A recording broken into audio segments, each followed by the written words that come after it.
अस्सलामुअलैकुम दोस्तों, इन साइड मौजूद फकर में खुशामदीद। Justice Aminuddin Khan in action दफ्तर वर्दी पाए ने आज पहले दिन ही वड्डा ही कम पाता है और उसका नतीजा ये निकला है जनाब कि रजिस्ट्रार सुप्रीम कोर्ट की तो लग गई हैं दौड़े। और आपको पता है कि जब दफ्तर के अंदर के बड़े इंतजामी अफसर की लग जाए दौड़े तो फिर निचले अमले की तो आ जानी है शामत। और उसका नतीजा ये निकला जनाब कि रजिस्ट्रार ऑफिस के अंदर, सेक्रेटेरिएट के अंदर हर जानिब एक ही बात की सदाएं बुलंद हो रही थी। जस्टिस साहब ने कहता है एला कम करो और जस्टिस साहब ने कहता है एला कम करो। और इस फड़लो फड़लो की वजह यकीनी तौर पर आप जानना चाहेंगे, वजह आपकी खिदमत में पेश करूंगा। लेकिन इस फड़लो फड़लो से पहले भी जस्टिस अमीनुद्दीन खान साहब ने आज एडमिनिस्ट्रेटिव जज मुकर्रर होने के बाद जो सबसे पहली मुलाकात की है ऑफिशियली, वो chief justice of Pakistan mister justice Yahya Afridi साहब के साथ मुलाकात की है और उनसे अपनी जो नई असाइनमेंट है इस पर उनसे तबादला ख्याल भी किया है और उनसे उन्होंने इस बात की रिक्वेस्ट भी की होगी। यकीनी तौर पर अगर चाय की मेज के ऊपर या चाय की प्याली के ऊपर वेलकम मुलाकात होती है तो उनसे ही बंदा कहता है कि जनाब मैं आ गया, ਤੁਹਾਡੀ मेहरबानी है, जरा अपने तजर्बे की रोशनी में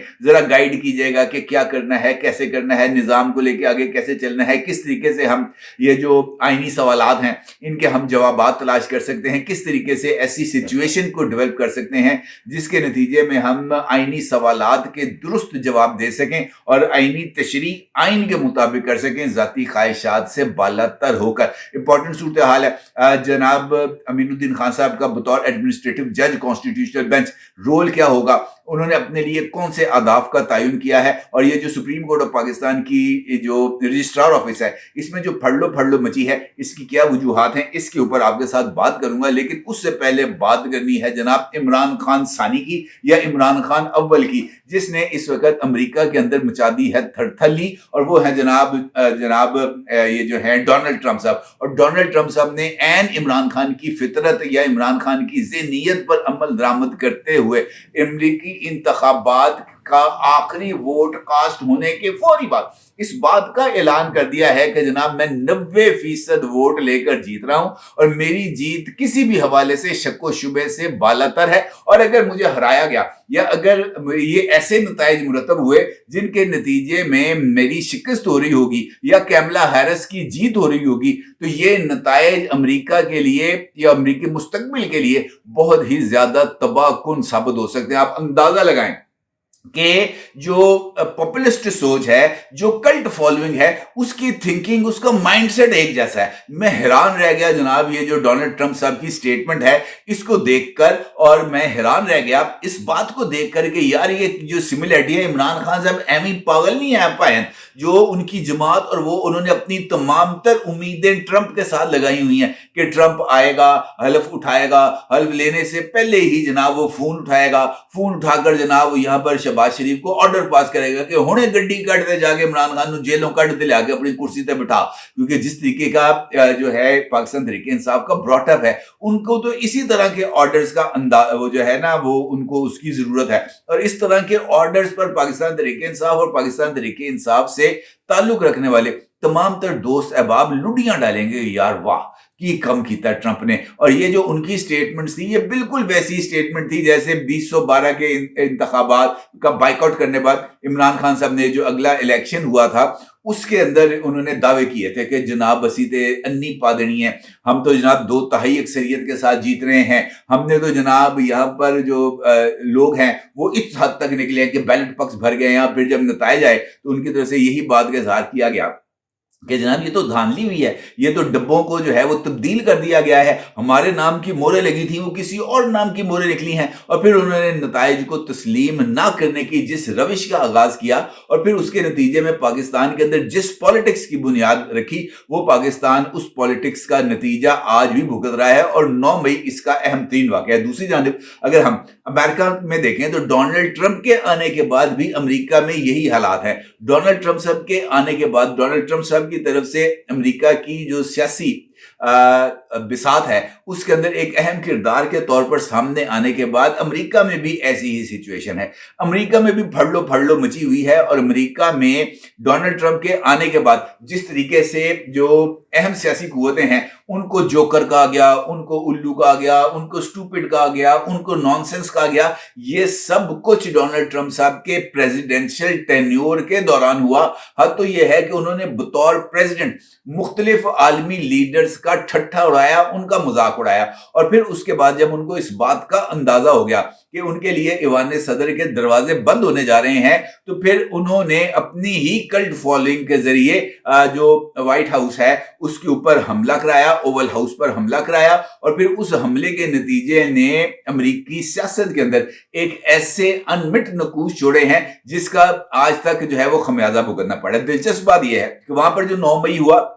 उसके उन्होंने तमाम तर मुलजमों को कैफरे तक पहुंचा दिया। अलबत्ता यहाँ पर जो 9 मई में मुलव्वस अफराद हैं उनको अहम तरीन ओहदे भी दिए गए हैं। और उसके बाद जनाब चीफ जस्टिस साहब की जेर सदारत इजलास में 9 मई के जो मुलजमान हैं वो उनके दाएं बाएं बैठे होते हैं। लिहाजा पाकिस्तान में ये एक डिफरेंस है जो इमरान खान साहब की पॉलिटिक्स और डोनाल्ड ट्रंप की पॉलिटिक्स में आया। जो चीज दूसरी अहमियत की हामिल है कि पहली मर्तबा है कि अमरीकी इंतखाबात के बाद किसी सदर की तरफ से या सदारती उम्मीदवार की तरफ से ये ऐलान सामने आया हो, और फिर उस ऐलान के सामने आने के बाद पूरे अमेरिका और पूरी अमेरिकी इस्टेब्लिशमेंट के अंदर थरथली मच गई हो। थरथली मचने के बाद सख्त तरीन हिफाजती इंतजामात के ऑर्डर पास किए गए हों,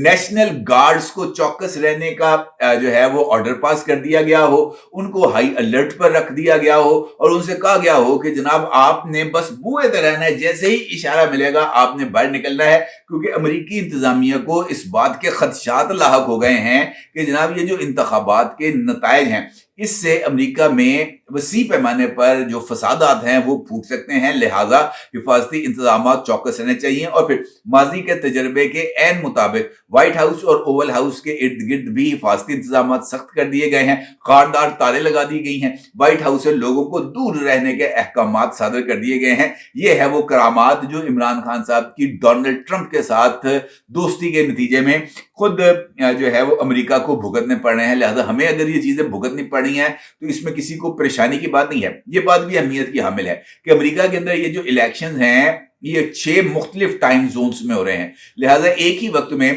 पूरे मुल्क के अंदर इंतखाबात का शुरू होना, पोलिंग का शुरू होना और पोलिंग का खत्म होना ये मुमकिन नहीं है। पाकिस्तानी वक्त के मुताबिक अब से कुछ देर बाद जो है वो वोटिंग के जो काउंटिंग है उसके अमल का आगाज हो जाएगा और ये काउंटिंग के अमल का इख्तिताम जरा थोड़ा सा तवील हो सकता है। जिस तरह मैंने आपको बताया ना 6 मुख्तलिफ टाइम जोन्स हैं, वहां पर वोटों की गिनती ऑल्दो कि ये जो है इलेक्ट्रॉनिक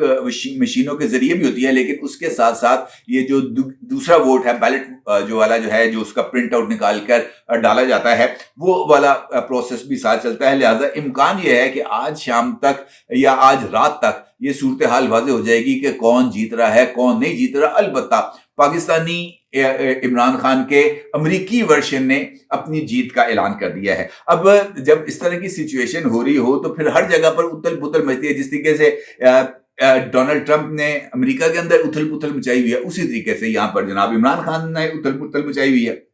उसका अहम तरीन नतीजा हमें हर एक इदारे के इन्हितात में नजर आता है और अब भी ये सिचुएशन हमें पाकिस्तान के सुप्रीम कोर्ट में नजर आ रही है, जहां पर ये इन्हितात ना सिर्फ आगे बढ़ता हुआ नजर आ रहा है बल्कि इस इन्हितात के और भी बहुत सारे मज़ाहिर हमें देखने को मिल रहे हैं। जिस तरह मैंने आपसे गुफ्तगू के आगाज में कहा कि आज पहला दिन था जनाब अमीनुद्दीन खान साहब का बतौर एडमिनिस्ट्रेटिव जज कॉन्स्टिट्यूशनल बेंचेस के तौर पर काम करने का। और पहले दिन जैसे ही वो वहां पर आए हैं तो क्योंकि अब उनकी कॉन्स्टिट्यूशनल पोजीशन बदल गई है, पहले वो सीनियरिटी में चौथे नंबर के जज थे, तीसरे नंबर के जज थे और अब उनका वो सीनियरिटी का जो प्रिंसिपल है उनके ऊपर से अब वो हट गया है और अब वो अपने कॉन्स्टिट्यूशनल बेंच के हेड के तौर पर फराइज सर अंजाम देंगे। लिहाजा आज उन्होंने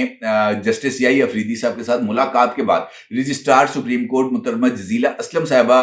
के साथ भी मुलाकात की है और जजीला असलम साहिबा को उन्होंने जो है वो ऑर्डर किया है कि कॉन्स्टिट्यूशनल मामलात से रिलेटेड जितने भी मुकदमात इस वक्त सुप्रीम कोर्ट में पेंडिंग हैं वो तमाम मुकदमात जिनमें जनाब आईनी सवालात पूछे गए हैं या वो तमाम मुकदमात जिनका ताल्लुक कॉन्स्टिट्यूशनल इंटरप्रिटेशन से है, अहम नौयत के जो 184(3) के मुकदमात हैं, इन सब को कैटेगराइज करके इसकी रिपोर्ट सबमिट की जाए। यानी वो कौन से मुकदमात हैं जहां पर आईनी सवालात पूछे गए हैं और वो मुख्तलिफ महकमों से मुतल्लिक है। महकमा सुई गैस का सवाल है, महकमा जो है वाटर एंड पावर का सवाल है, पेट्रोलियम, इस तरीके से जहां पर उन महकमों से ताल्लुक रखने वाले लोगों ने या उन महकमों ने जो जो आईनी सवालात पूछे हैं उनके जवाब देने हैं। दूसरा मामला आ जाता है ऐसा मामला जहां पर कॉन्स्टिट्यूशन की तशरीह करना रिक्वायर्ड हो, जैसे मखसूस नशिस्तों का केस है, जैसे 26वीं आईनी तरमीम का केस है, इसी तरीके से अगले जो मामला आ जाता है जिसका मैंने भी आपके साथ जिक्र किया, वो बराह रास्त 184(3) के मुकदमात से है। अब 184(3) के अंदर ये वाले जो मुकदमात जिसमें मैंने आपसे जिक्र किया कि कॉन्स्टिट्यूशनल सवालात से भी है और कॉन्स्टिट्यूशन तशरीह से भी है, इसी हवाले से 184(3) का स्कोप चूंकि अवामी मफाद में भी है और बहुत सारे ऐसे सवालात हैं जो अवामी मफाद में पूछे जाते हैं, लिहाजा उनके भी जवाबात तलाश करना इस वक्त जनाब ये जो कॉन्स्टिट्यूशनल बेंच है इसकी जिम्मेदारी है। और इस कॉन्स्टिट्यूशनल बेंच की जो इब्तदाई मियाद है वो है 2 महीने। 2 महीने के बाद ये जो कॉन्स्टिट्यूशनल बेंच है इनको दोबारा रिकॉन्स्टिट्यूट किया जाएगा और इस बेंच के अंदर जो नए जजेस हैं वो शामिल किए जाएंगे। इब्तदाई तौर पर 7 जजेस को नॉमिनेट किया गया है, जिसमें से 5 जजेस जो हैं वो कॉन्स्टिट्यूशनल कोर्ट के अंदर आएंगे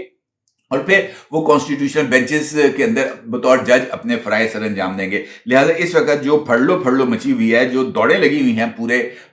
सेक्रेटेरिएट के अंदर सुप्रीम कोर्ट में, वो इस वजह से लगी हुई हैं कि जनाब जस्टिस साहब ने मांग लिया है रिकॉर्ड और वो रिकॉर्ड उनको मुरतब करके देना है ताकि उसके बाद ये जो बेंच है ये तश्कील पा सके, 5 जजेस का तयन हो सके और फिर वो जज साहिबान अपनी कार्रवाई का आगाज कर सके। और अहम सवाल ये भी है कि जनाब जस्टिस अमीनुद्दीन साहब की अदालत में उनके कॉन्स्टिट्यूशनल बेंच में जो पहला मुकदमा है वो कौन सा लगेगा, मखसूस नशिस्तों का या 26वीं आईनी तरमीम का। और यकीन जानिए इस सवाल का जवाब भी कुछ दूर नहीं है और तवक्को की जा सकती है कि मुमकिन तौर पर इस सवाल का जवाब भी हमें आज ही मिल जाएगा अगर कॉन्स्टिट्यूशनल बेंच तश्कील पा गया तो। अपनी राय को जरूर इज़हार कीजिएगा। आपका बहुत शुक्रिया। अल्लाह।